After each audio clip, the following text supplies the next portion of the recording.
नमस्कार प्यारे साथियों, आपका स्वागत है हमारे YouTube चैनल में। और आपको जैसा कि पता है, आपका डीएलएड तृतीय सेमेस्टर के लिए मैथ हमने स्टार्ट किया हुआ है, जिसके अंतर्गत ये चैप्टर 4 चल रहा है।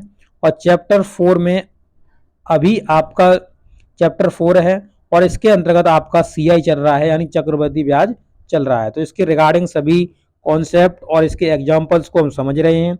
इसके काफ़ी क्लासेस आपके ऑलरेडी हो चुके हैं, तो आप जाकर के उन्हें जरूर देख लेना। और आज के क्लास में हम सीखेंगे कि जनसंख्या संबंधी जो प्रश्न होते हैं उन्हें हम कैसे सॉल्व करेंगे। तो चलिए इस वीडियो को स्टार्ट कर लेते हैं। अगर पहले के आपने वीडियो नहीं देखे तो आप जरूर जाकर के देख लेना, ताकि आपके कॉन्सेप्ट मजबूत हो जाएं। देखिए यहाँ पर, यदि किसी नगर की जनसंख्या में वृद्धि हो रही है और निश्चित समय के बाद उसका आकलन किया जा रहा है, तो चक्रवृद्धि ब्याज के सूत्र का प्रयोग करते हैं। ये आप याद रखिए, जब किसी नगर की जनसंख्या में किसी प्रतिशत वृद्धि हो रही होगी, किसी प्रतिशत दर से, और निश्चित समय में के बाद मान लीजिए कि 10% की दर से बढ़ रही है, 3 साल के लिए, 3 साल बाद पूछ रहा है इस तरीके से, तो 3 साल बाद कितनी जनसंख्या हो जाएगी। अभी मान लीजिए यहाँ पे 100 लोग रहते हैं किसी उसमें, ये मैं बहुत मिनिमम मान रहा हूँ, ऐसा कुछ नहीं होता है, ठीक है। तो मतलब यहाँ पे 10,000 मान लीजिए, तो इस तरीके से आप मानेंगे तो फिर 10% की दर से 3 वर्ष बाद कितनी हो जाएगी। तो वृद्धि हो रही है, तो वृद्धि वाले में हम क्या देखिए, पॉइंट नंबर 1 देख सकते हैं। यदि जनसंख्या में वृद्धि हो रही है तो इस सूत्र को लगाएंगे।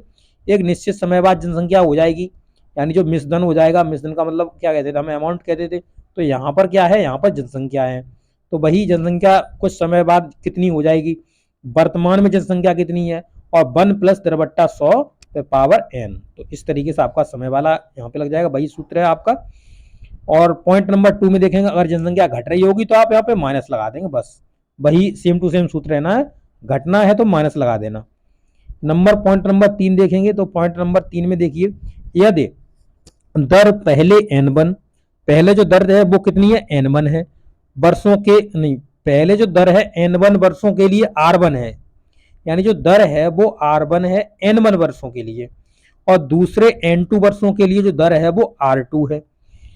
तो n1 + n2, यानी ये वर्ष हो गए, वर्षों बाद जनसंख्या होगी, n1 और n2 बाद वर्षों बाद जो जनसंख्या होगी, उसके लिए आपको क्या करना है, उसके लिए आपको ये सूत्र लगा देना है। ये आप सूत्र देख रहे हैं यहाँ पे, a बराबर p 1 + r1/100, और n1 यानी n1 कितना दिया हुआ है, फिर आपको n2 कितना दिया हुआ है, और r2 यहाँ लगाएंगे। तो इस तरीके से अलग अलग उनको खोल देना है, और फिर आपको क्या करना है, उस क्वेश्चन को सॉल्व कर लेना है। तो चलिए इस क्वेश्चन हम देखते हैं, इसके अंतर्गत जो क्वेश्चन आए हुए हैं उनको समझ लेते हैं। पहला क्वेश्चन देखिए, किसी नगर की जनसंख्या में 10% की वृद्धि हो रही है, और ये क्या हो रही है, प्रति वर्ष वृद्धि हो रही है 10% की। यदि इस समय वहां की जनसंख्या, यानी वर्तमान में जो जनसंख्या आपको देख रहे होंगे, तो वहां पर वर्तमान जनसंख्या 10,000 है। 3 वर्ष बाद वहां की जनसंख्या आपको बतानी है। तो 3 वर्ष बाद जनसंख्या कितनी हो जाएगी, वर्तमान में जनसंख्या बराबर में 1 + 10/100 पावर समय। तो ये बस अब रख दीजिए जो दिया हुआ है। देखिए 10,000 तो जनसंख्या दी हुई है, 1 + 10/100 पे पावर 3, 3 क्यों लगाया, क्योंकि 3 वर्ष दिया हुआ था, समय 3 वर्ष दिया हुआ था। अब देखिए इसे सॉल्व करा है, 1 + 10/100। अब यहाँ पे देखिए 0 से 0 कट गया है, और यहाँ पे पावर में 3 था, यहाँ पे क्या करा, एलसीएम लिया, 10 × 10 और 11, 11/, कितना हो जाएगा 10, 10 पे पावर कितना है 3।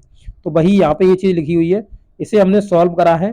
तो उसके बाद क्या है, इस तीनों को हम खोल देंगे, 11/10, 11/10, 11/10। इसके बाद 10,000 तो दिया हुआ है, तो इसे हम 0 से 0 कट गया, इस 0 से ये 0 कट जाएगा, और इस 0 से ये 0 कट जाएगा, 10 बचेगा। और 11 का जो क्यू होता है वो कितना होता है, 1331 होता है, 1331 होता है, और 10 है तो एक 0 लगा देंगे, तो यही जनसंख्या आपकी हो जाएगी। तो इस तरीके से इस क्वेश्चन को आप डील कर पाएंगे। नेक्स्ट क्वेश्चन देखेंगे, क्वेश्चन नंबर 2, और क्वेश्चन नंबर 2 के अंतर्गत देखेंगे, तो एक नगर की जनसंख्या में जनसंख्या कितनी है, ये आपकी 2,50,000 जनसंख्या है। प्रदूषण के कारण जनसंख्या में प्रतिवर्ष मतलब 5% की कमी आ जाती है। क्या हो रही है, कमी हो रही है, यानी प्रतिवर्ष 5% की दर से जनसंख्या घट जा रही है प्रदूषण की वजह से, क्योंकि प्रदूषण है तो ज्यादा लोग मर रहे होंगे, तो इसी वजह से घट रही है। 2 वर्ष बाद कितनी रह जाएगी, यानी अब जनसंख्या होगी वो कितनी रह जाएगी, जनसंख्या घट रही है, घट रही है, तो हमें सीधा माइनस का साइन लगा देना बस।